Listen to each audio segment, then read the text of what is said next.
Every type of business meets a need.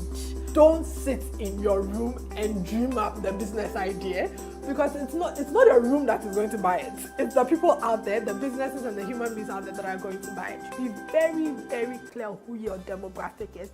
Go and find them and talk to them. Validate that. It might be that you have a good demographic you can sell to, but the problem you have is not the problem that they want solved. So you can tweak the problem. One of the things that I've learned is, if you have a good product, but you can't get it in front of the customer, you know what? Forget it.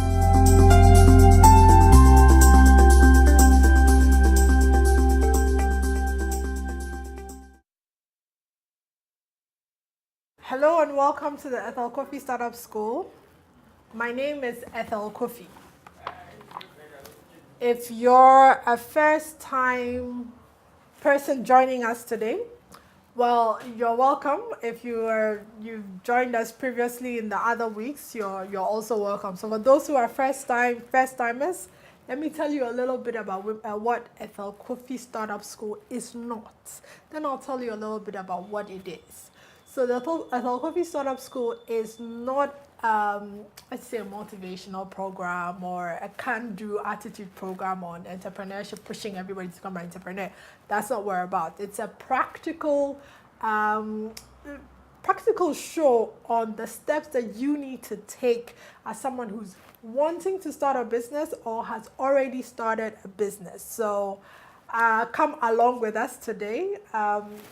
As we do every week, we give away a book. So this week I am giving out a book on the art of seduction. So hold on a moment. I know, what does the art of seduction have to do with business? So this book actually is written by Robert Greene.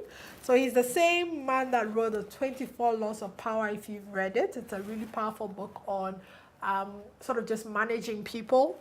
The book is on persuasion, so it's the 24 laws of persuasion, which is really about in business, as in life, in order to get people to buy from you, for employees to come and work for you, for all things that you want to make happen, you have to be able to persuade people.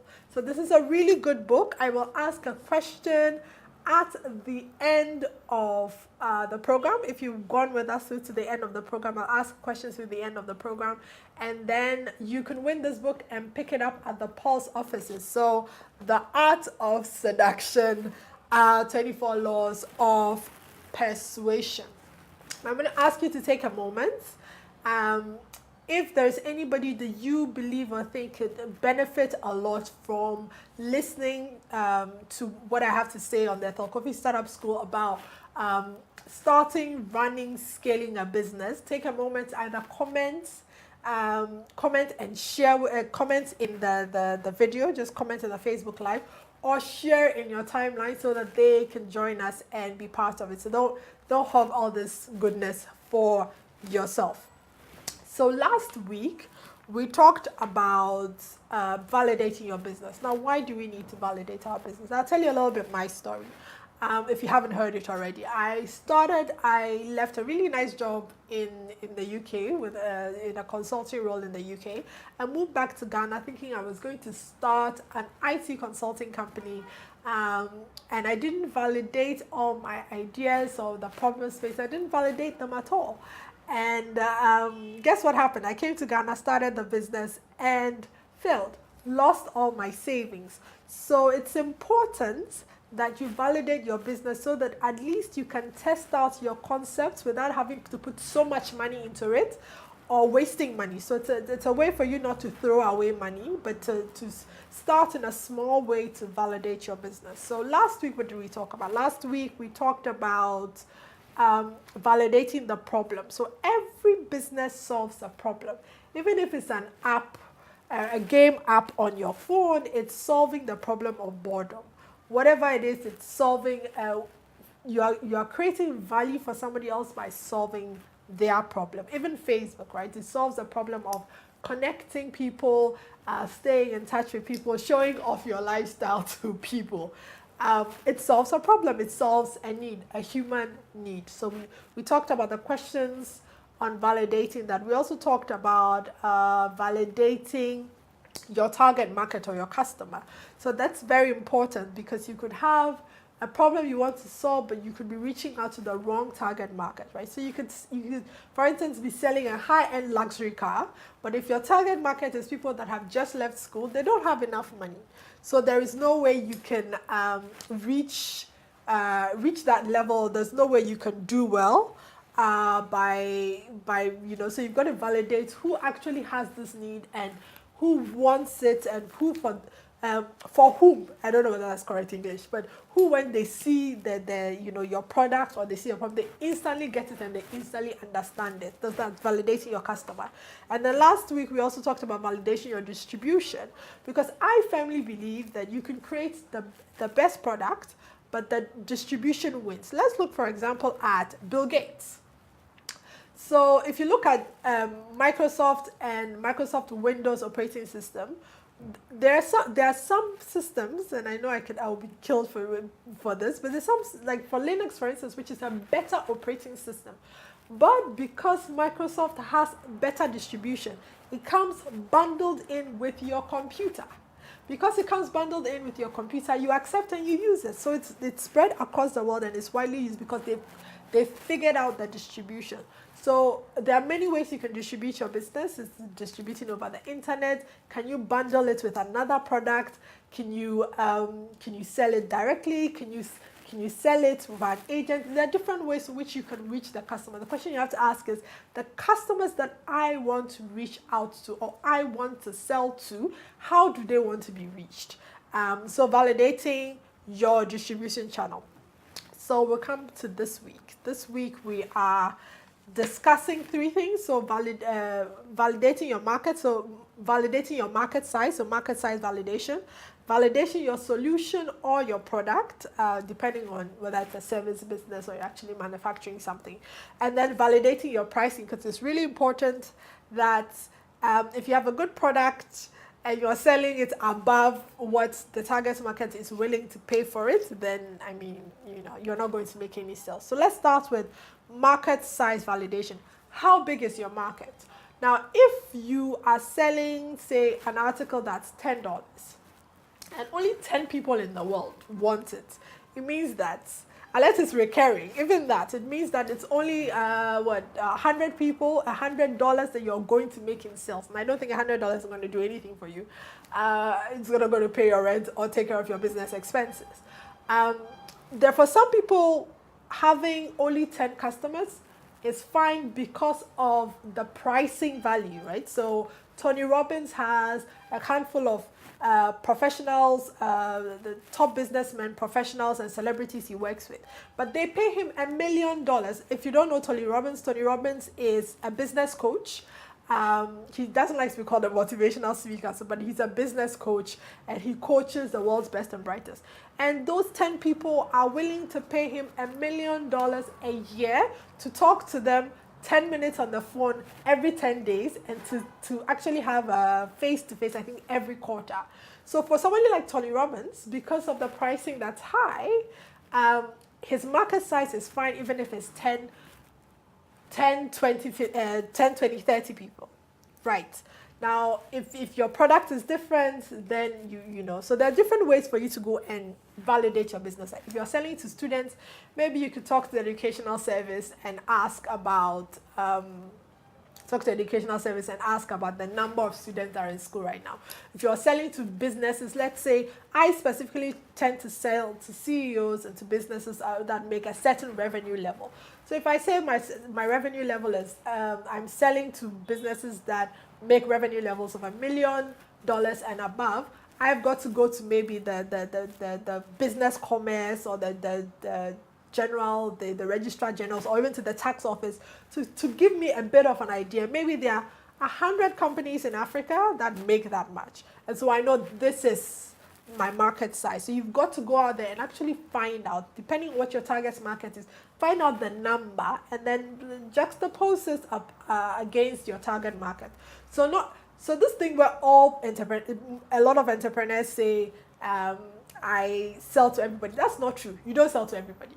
You don't sell to everybody. There's a specific group of people that like your market, so you like your product. So find them and find out the numbers. If your market is too small, you might not want to continue with that business. So then we talk about validating your product or validating your solution. So there are different problems. There are multiple problems. I'll give you the example of, I think last week I talked about it. So I talked about my company, one of my companies, this is Ethel Technology Consulting. We're an IT consulting firm. We've done quite well with ourselves. We're an IT consulting firm of the year in Ghana, and we won awards, and we're doing well as a business. Now, one of our products, one of our software products, is a customer relationship management system, which is a software tool for sales managers to be able to track what their sales team is doing so that they can know immediately if they are hitting sales targets. So for instance, if your sales target as a sales manager is making $100,000 a week, and by Wednesday, your team has only talked to 5 people that it looks like might bring only $20,000, you can immediately tell there's something wrong, and you can change strategy, and you can push your team and immediately effect a change. And that's a problem that we felt we wanted to solve. It is the ability of sales managers to be able to clearly see what's happening with their sales team in terms of their sales pipeline, in terms of their sales input, to enable them to quickly make decisions so they can hit their revenue targets. Right. So we validated the problem. We talked to last week when we talked about it, we talked to sales managers. This was a clear need that they had. But here's the thing. There are so many ways somebody can solve that problem for themselves, right? So they could hire someone whose job every day is to go and bug the salespeople to be collecting data and making sure the sales managers can know. That's also an option, right? They could also use an Excel sheet and record everything and send it to the sales manager on a daily basis. That's also an option. That's a way to solve the problem of the customer. So you've got to be very clear, right? So there's the problem and there's a solution. So even though you're solving a problem, there are multiple ways for which the customer or your target market can solve the problem. So our solution was that we would build an online software system which would enable all the salespeople to be able to use a mobile app to immediately and quickly give reports back on, they went to a client, they talked to a client, they met a new client, all those things, so that the sales manager can sit in his office and quickly see what the sales numbers and sales figures are. That is a solution. And we needed to go and validate that solution. So there's a list of questions I have here, which is what I use with my team when we are validating a solution. So I'm going to go through them one by one with you. Some of them might not apply to you specifically or your product, but just listen through and pick the ones that are important to you. And I'm going to say this again. If you know somebody, just before I go through that list, if you know somebody that you think that they really need to hear this, and they are an entrepreneur, they're a struggling entrepreneur, and they really need direction, or they are thinking of entrepreneurship, or whatever, just either tag them in the comments or share on your timeline so they can be part of it. Right. So here are the questions that I'm going to go through. Now, first of all, remember the very first week, for those who listen, I said you become a power listener. So part of your job is to ask the questions and listen intently to what they say to you. So our first question is, how likely would you be, and best thing to do is to demo your solution, right? Demo it. So for us, if you could build a prototype, if it's a service, can you demonstrate it in some way? For us, because it's software, we built a prototype of the software, and then we took it to the clients, and then we showed them, okay, this is how, this is the dashboard. This is how you can see everything that's happening with your sales team. This is how you can see your sales numbers versus your key performance indicators versus your sales targets.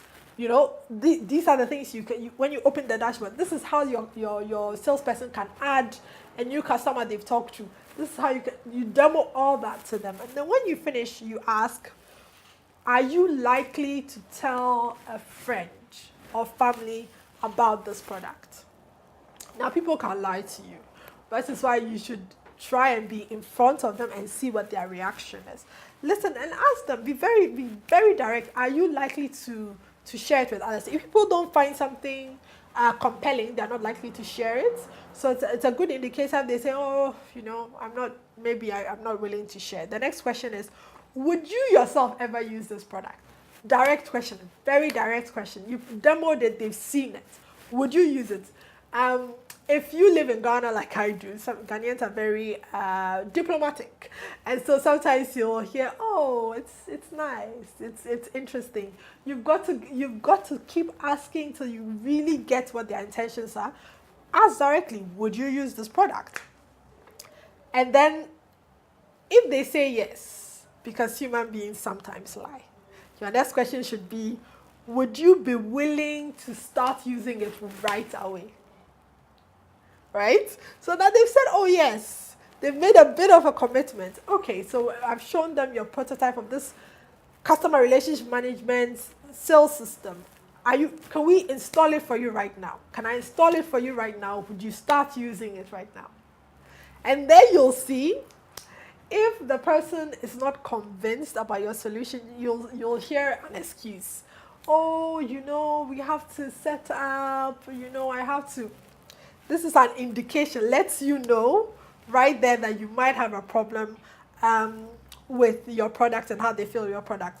And the next question is, now you want to, if you're getting pushback, now you want to figure out why. So what might prevent you, what is preventing you from using the product now?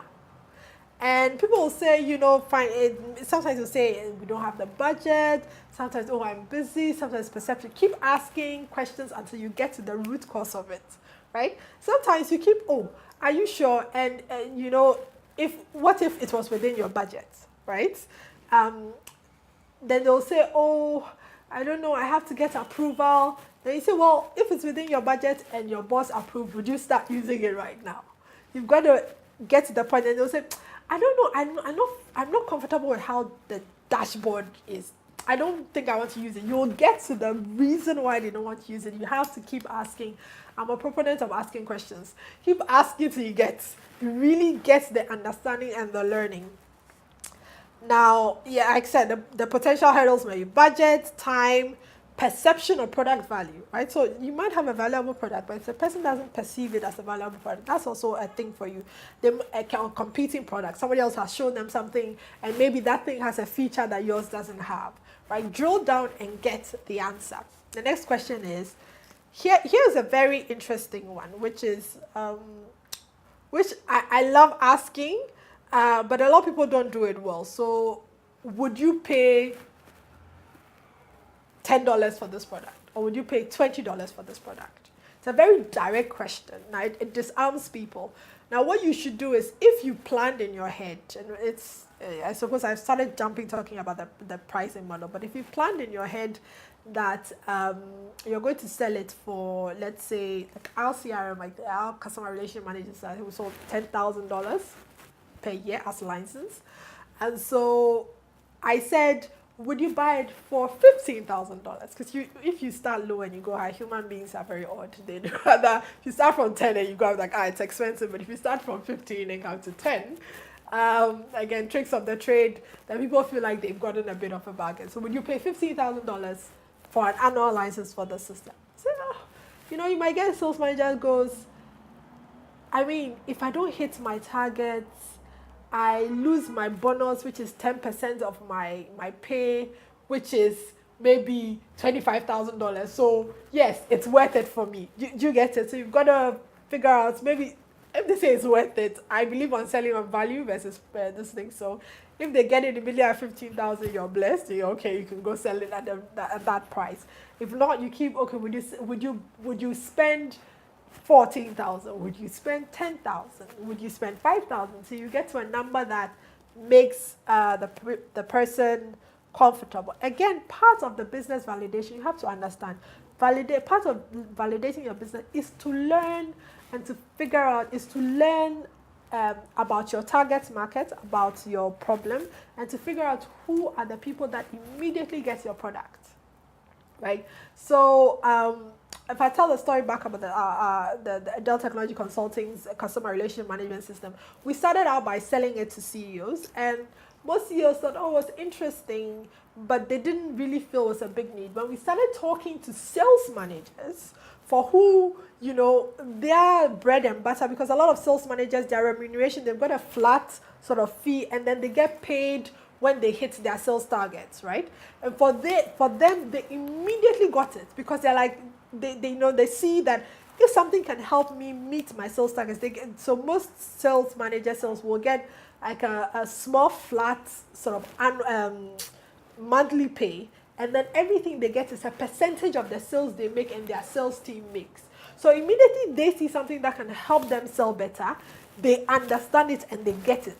Versus maybe a CEO who is a bit like, I want to sell more, but they might not immediately see it as a need, right? And so we learned all that by asking questions, by going to the different target markets and asking questions. The last one is validate your pricing, and I've talked a little bit about it. I think I've touched on it a little bit. Right, so the question is, what are they willing to pay for it? On average, so you can ask a question like, and I'm reading the questions out to you now. On average, how much do you spend to solve the problem, right? So if the problem is, for us, it was sales managers hitting their sales targets so they can get their pay on, they can get their right remuneration, then, how much have you spent already to try and solve the problem? And also, I've hired this person, I paid this person, I don't know, $50,000 a year, right? So this is how much I paid, and this is their annual income to be the one who coordinates performance. Okay, so now you know what they are willing to pay for it, and that your issue now is able to convince them that you are the better option than them hiring a person. But at least you know that it's in your mind. And then there's a question that I think it's important to sort of think about. When you think of this problem, what brand comes to your mind? It helps know who are your biggest competitors in this field. So if you think about hitting your sales target, the problem of hitting your sales target, what's the company, what's the brand that comes to mind? And somebody could immediately say, oh, sales trainer. There's a brand, there's a brand that trains salespeople. That's what immediately comes to mind. And so then you see sort of their thinking. The purpose here is for you to learn, right? Learn exactly what's going on so that you can, all the learning here will go into your marketing material, your presentations, all the things that you've learned here. You take it back, and we'll talk about it in weeks to come. You take that, and then when you're putting together, say, your sales presentation, or if it's on your website, you use the words that they use to describe their pain and their problem, and then you use those words back to them, right? So it's, for instance, if somebody came to you and said, and this is more psychological, if somebody came to you and said, I want you to build an amazing software system for me, right? And then I say, yes, we can build you a marvelous sales system. It's not the same thing in the person's mind. You're going to be very, very careful, right? If you have to mirror, you have to use the words that your potential clients use for you, because that's how they describe their problem.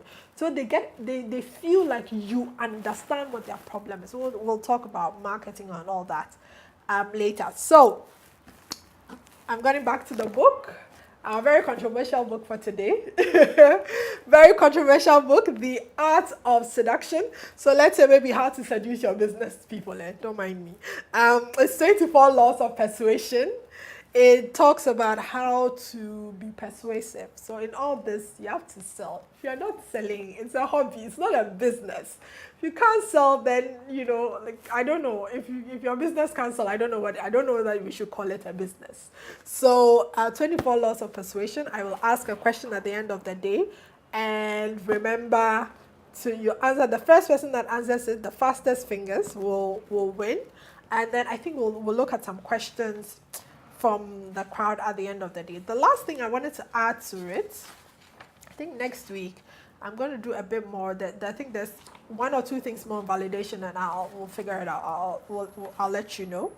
But the last thing I wanted to talk about, immediately you're done with this, I think the first things you should be thinking about is creating a customer acquisition plan, because that's one of the most important things. Look, there are people that have started businesses and they didn't even have a product, but they already had somebody. I'm always about, can you get your client or your customer to pre-finance? Can you get somebody to pay even before you build it? Can you get somebody to give you the money even before you sell it to them, right? So begin thinking about your customer acquisition plan. How do you get to your customers? How can you acquire customers? How do you get your customer number one? I will really look at it next week, but how do you get your first customer? Customer number one, how do you get them? I'll tell you how I got my first customer number one. I was still working for Vodafone Ghana as head of commercial solutions. And it wasn't even in tech. That's very interesting. It wasn't even in tech. I had learned, the company had some online training that on strategy, business. Very, I think, how business course.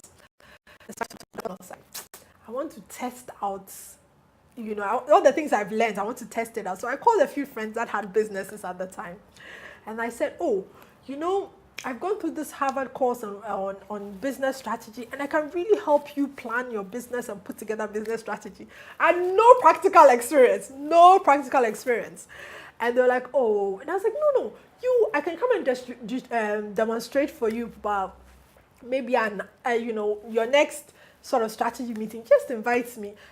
Even with the first ones, I was like, you just buy me lunch and I'll come and help you. I had no practical experience. I just learned it. So I went, I read from my textbooks, and then I went and then I helped. It was, the business was it was a 10-man business, and I helped them put together their strategy. You know what he did? The owner of he went and told his friends, oh, Ethel is really good at putting together business strategy. In fact, the way she helped us, and then I actually got people asking me to come and consult for them for business strategy. I know, it's a long time ago. It's a story from a long time ago. So how will you acquire your first customer? How will you acquire your first customer? How will you acquire your 10th customer? You've got to make a plan. And some people will say, I'll do Facebook advertising. That's fine. Put it together. Begin to think, now that I have validated my product or my service or whatever in mind, how am I going to get my first customer? How am I going to get my customer? Business is about using your brain and trying as much as possible to, use your imagination, be innovative to get your clients. So something I want you to think about this week, as you watch and as you go, I will really think about how you can acquire customer number one. Right, whatever you and apply it. Sometimes we wait. Oh, I want to get the product. I want to have a manufacturing plant. I want to do this before I start the business. Look, if you can sell your product well with your mouth, you can get somebody to pay for it, and you can take that money and you can go develop the product. So this week has been fun. I know there was a video before that cut out, so it doesn't matter. This week has been fun. I hope you've learned quite a bit. So validate your market size, validate your product or your solution, and validate your pricing, and then think about your customer acquisition plan. Think about your customer acquisition plan.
sell it to.